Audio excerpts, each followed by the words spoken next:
ملګرو هغه ورځې ښاغلي همایون هما صاحب ګیله هم کړې وه او ګیلې حق هم دی. هغه بنسټګر دی یا بنیادي ښودونکی دی په کوز دیر کې د اعلی تعلیم یا د لوړو زده کړو، یعنې د 10 نه وروسته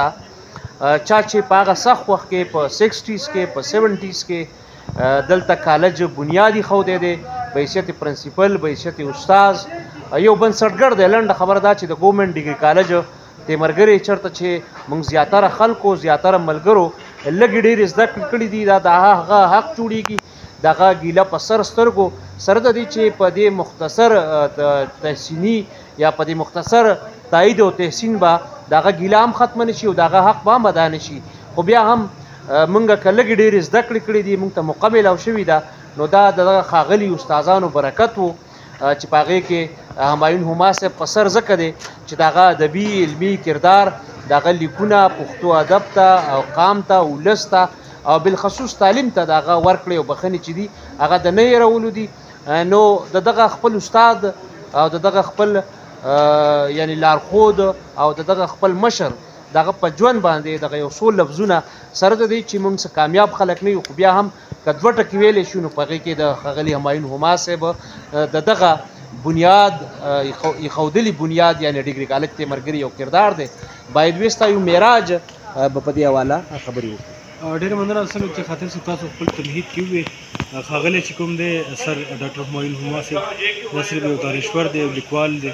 بلکې په دې خطه کې د تعلیم او د هڅې او د هلې ځلې چې کوم دي د هغې آغاز او باني دی، آغاز او ایښودونکی دی. نو موږ چې کوم دی د خپل د عقیدت پرځونې پیش کوو، دعاګانې ورله کوو او د هغو عزت او احترام چې کوم دی او د هغو خدمات په دې وجه لمانځو او منو چې ګینې هغوی بنیاد ایښودی دی او زموږ دې خطې ته یې د تعلیم رڼا راوړې ده، بالخصوص په هایر ایجوکیشن سیکټر کې دي. دا دغه دی نه ورته چې خبرې وکړو یا به دې موږ د هما صاحب ډېر شکریا ادا کوو چې هغه په هغه ټیم کې راغلی دی او دلته د ډیګري کالج بنیاد ښودی دی. او بس زه نورې خبرې نه مقید دلارم صاحب دلارم کې دی بس ونیسئ. بسم الله الرحمن الرحیم. ډاکټر همایون هما صاحب چونکې زمونږ د سټوډنټ لایف نه مخکې تیر شوی دی او دلته کې مو خو نه دی لیدلی، خو بهرحال څه تحریرونه او څه داسې څه هلې ځلې چې کوم دي د ادب دپاره د پښتو ژبې دپاره هغه هم څه ځای په ځای باندې کتلي دي او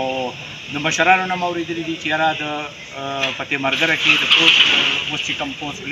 ګریجویټ کالج دی د دې په بنیاد ښودلو کې د هغه ډېرې هلې ځلې وي،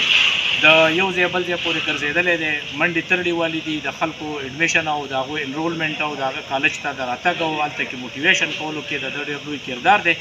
نو د هغه د دې سرګرمو په موږ باندې ډېر اثر دی. نن که موږ څوک کینو چې یاره دلته په لوړ دیر کې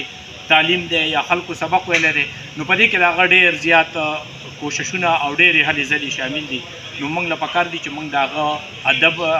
خیال وساتو، احترام یې وکړو، عزت او د هغه دغه څیزونو ته موږ چې کوم دی نو یو قسم ته تعارف د هغه صفت یې وکړو چې یاره دا موږ لپاره کوششونه او هلې ځلې کړي دي. ډېره مننه. بس همدا چونکې موږ ټول د دغه څلور واړه هم د دغه کالج نه فارغ شوي یو، لږې ډېرې د خپل وسه پورې زده کړې هم کړي دي، نو دا یو خیرات تحسین و هغه ته د هغه په ژوند